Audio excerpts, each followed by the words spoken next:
Hey guys, it is great to see you. This is part two of classical appeals. We are going to look at how do we identify these classical appeals inside of a text, and then later this week we're going to look at how do we write about those appeals. Remember that this is not the only way for us to look at rhetorical choices that an author or a speaker is making. We talked about style, the way that an author writes with figure of language and tone and attitude and syntax and word choice. We talked about the way that they organize a argument also helps them to make those rhetorical choices. And even the occasion, what has brought them to this moment to be able to give this particular speech or to write this particular essay or book. So all of those lead toward historical choices. We're looking at the classical appeals. How can an author or a speaker use these appeals to be able to, well, persuade and to convince their audience? If you remember, there's three classical modes of rhetoric: ethos, appealing to credibility; pathos, appealing to emotions; and logos, appealing to logic. The purpose of ethos is to inform, to give information. And if you give information to an audience, hopefully that is going to persuade them to change their mind. That's kind of what a debate does, or even like a TED Talk. If you watch any TED Talk, literally any single one, they give you information about what's wrong with the world. Maybe there's not enough happiness in the world. Here's all the people that want to be happy, plus people that don't receive enough hugs. And so the solution is to, well, give hugs to people. And so we're informing, the purpose is to inform. When we look for ethos inside of the text, inside of a text, we want to be able to look for similarities. How closely related is the speaker to the audience? And we want to make those connections between similarities, or it can look like that. Pathos, we're looking to motivate. We're appealing to emotions. And what's really important about identifying rhetorical choices in pathos is to be able to name that emotion. It's one thing to say an author uses pathos. Yes, that's true. Authors, writers, speakers, they do use pathos, but we want to look at what emotion are they trying to get out of the audience.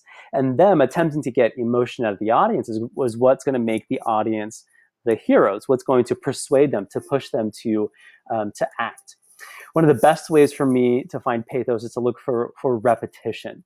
It could be repetition in ideas, it could be repetition of words or phrases, or even the sounds of words. All of those lead us towards repetition, and that kind of evokes that emotion. This particular speech we're going to look at today does a really good job of identifying that emotion, kind of drawing it out and making us want to change. And lastly, we're looking at logos, and we're appealing to logic. This could be a line of reasoning from beginning to end, and we could track that line of reasoning eventually to get the audience to be persuaded. That's the purpose, to be persuaded to change their lifestyle, to approve of something, whatever it is. That's what logos and the argument is called. And we want to look for the differences. This is kind of one of the best ways for us to identify logos. This is see the differences in an argument. Maybe there's an image that's established in the beginning of a text, and that image established in the beginning of the text says that this is what's wrong with the world. And then the author might give a proposal for how we can change and how we can fix that problem.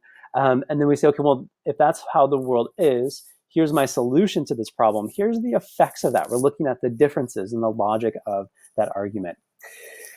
Many of you have already talked about how you know a lot about rhetoric. You know a lot about ethos, pathos, and logos. That's awesome. Use this as a chance to refresh yourself about ethos, pathos, and logos, and then to be able to understand how we can find ethos, pathos, and logos, and how we can write about, in specificity, the choices that an author makes to achieve their purpose. So we're going to look at a sample of I Have a Dream from Martin Luther King Jr. You're going to find the text in the Google Doc or the Google file if you want to print it off and follow along with me. The big question that we're going to try to answer is, what rhetorical choices does King use to convey? Sorry, live editing. To convey the severity of discrimination in the 20th century. Kind of a unique question for us to be able to answer this when we're using specifically ethos, pathos, and logos. How we can find these, the similarities, the repetition, and the differences. Go ahead and pause the video. Give yourself a couple minutes to read the text, and then we're going to go ahead and go through our annotations. Okay. All right. Hopefully you guys had a chance to read it. If not today, maybe later. Pause it. Go back and look. There's some things I want to look at. We're going to go through ethos, pathos, and logos. We're going to start with ethos, then we're going to go to logos, and then we're going to look at pathos. So the first one we want to do is to look at ethos.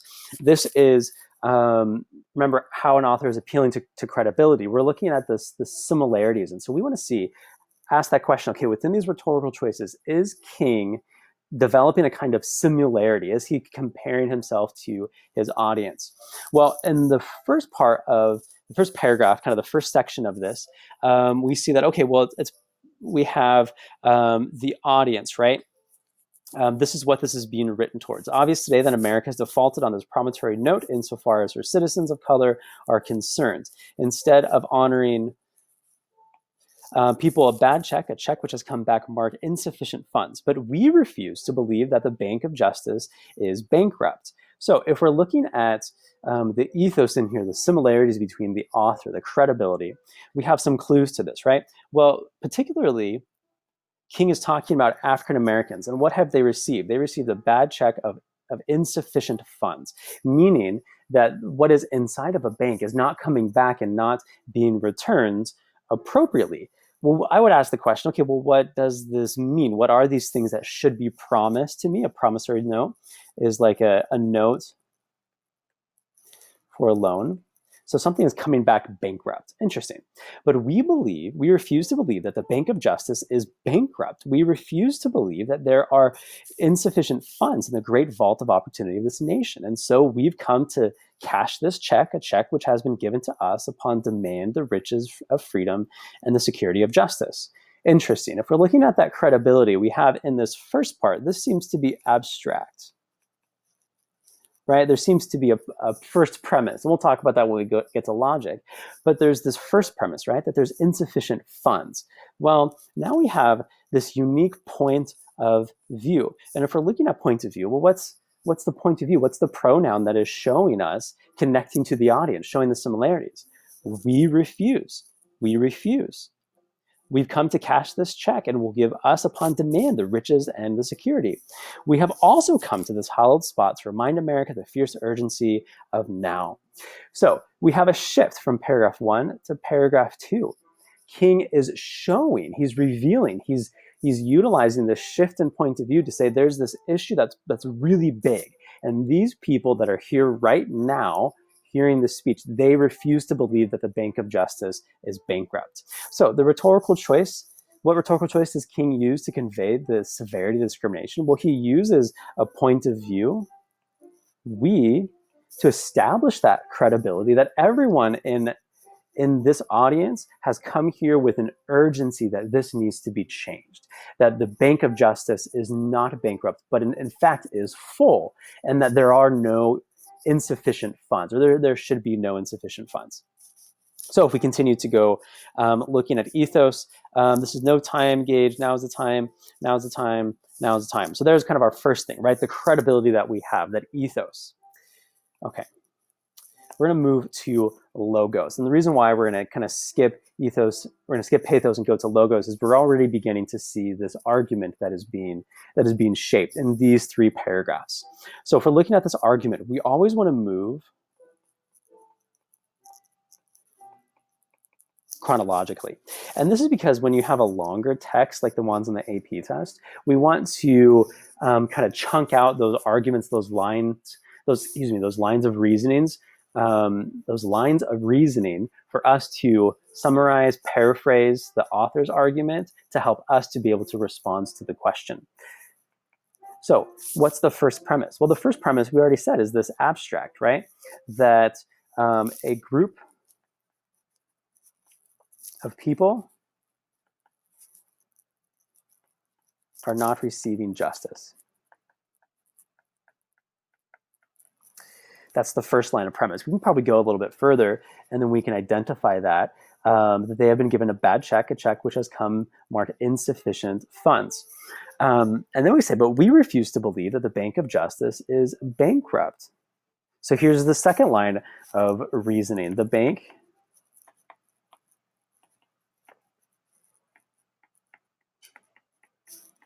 is not bankrupt. We could probably say that there's some more uses of logic inside this if we want. And just inside this paragraph, we've come to cash a check which is given us upon demand the riches of freedom and the security of justice. What I like about this, we'll talk about when we get to pathos. And then we get this final premise, right? We have come to this hallowed spot to remind America of the fierce urgency of now. So for so long, America and everything that it has done, it has not given what it has promised. The loan of freedom, the loan of equality, the loan of equity. It has not given that. We refuse to believe this is justice, and so we need to change this now. And that now, in that third paragraph, is one of the most important words in this particular section, because for so long, for so long, there's a moment of time in here, right? So we're looking at time. For so long, it hasn't been the case. There hasn't been this thing that has happened for us. But now we refuse. We've come here to cash this check. Now we are here. Well, then we get to the third paragraph, and we have this language. We come to the spot to say this: now is the time. Now is the time. Now is the time. Now is the time. And so we have that urgency, right? When we talk about the line of sophistication, that third row in the AP rubric, there's a part in there where it talks about tensions and complexities, or complexities and tensions. This is one tension that we could have, this use of time, right? How Martin Luther King is showing the urgency of this through his language. He's showing the urgency of why they are here in this moment, why he's there in this moment giving this speech, because now is the time to change. It's not going to happen later. It's not going to happen a few weeks from now. It's not going to happen next year. It has to happen now. Okay, so there's logos. And when we talk about logos, we can identify that logic, right? We have the lines of reasoning that we looked at here. Okay. Now, when we talk about pathos, this is my favorite part, especially in this section, because we're looking for repetition. That's the goals. We want to see what's being repeated. Remember that you can find repetition in images, you can find repetition in words or phrases, you can find repetition in sounds, you could find really kind of repetition in the pacing of things. And so it's this repetition that motivates us, that bubbles something up inside of the text and causes us to go, oh, we need to feel something. So I'm going to read it to you very quickly. And as I do, I want you to spot the things that are repeated. It is obvious today that America has defaulted on this promissory note insofar as her citizens of color are concerned. Instead of honoring the sacred obligation, America has given the Negro people a bad check, a check which has come back marked insufficient funds. But we refuse to believe that the Bank of Justice is bankrupt. We refuse to believe that there are insufficient funds in the great vaults of opportunity of this nation. And so we've come to cash this check, a check which has given us upon demand the reasons of freedom and the security of justice. We have also come to this hallowed spot to remind America of the fierce urgency of now. So this is no time to engage the luxury of cooling off or to take the tranquilizing drug of gradualism. Now is the time to make the real promises of democracy. Now is the time to rise from the dark and desolate valley of the segregation to the sunlit path of racial justice. Now is the time to lift our nation from the quicksands of racial injustice to the solid rock of brotherhood. So we want to look for things that are repeating. The first thing is the image in the very beginning, right? This image in the beginning of this text is this bad check. We already talked about that. We have this promissory note. This is a note that you have for a loan. When you go take out student loans, you're going to have a promissory note saying that you promise you're going to pay back all these loans. So that's our first image. And we see the image continues. Instead of honoring the sacred obligation, America has given the Negro people a bad check. Well, there's that image again of what has been promised, but what needs to be given back. A check which has come back insufficient funds. So there's our image in that first paragraph. Well, if we're answering this question, what rhetorical choices does King use to convey discrimination in the 20th century? Well, he uses this image, and the image changes. Watch how the image changes. But we refuse to believe that the Bank of Justice is bankrupt. There it is. And we even have that repetition of that sound, right? But we refuse to believe that the Bank of Justice is bankrupt. There's some alliteration for us. We refuse to believe that there are insufficient funds in the great vaults of opportunity of this nation. And so we've come to cash the check, a check which has been given to us upon demands of richest freedom of security of justice. So we have a loan, right? So if we're going to we're looking at pathos, paragraph 1 gives us an image of a loan. What does paragraph 2 give us? Well, paragraph 2 gives us, we need to cash this check. Cash this check. There is no bankruptcy. And we believe there is no bankruptcy.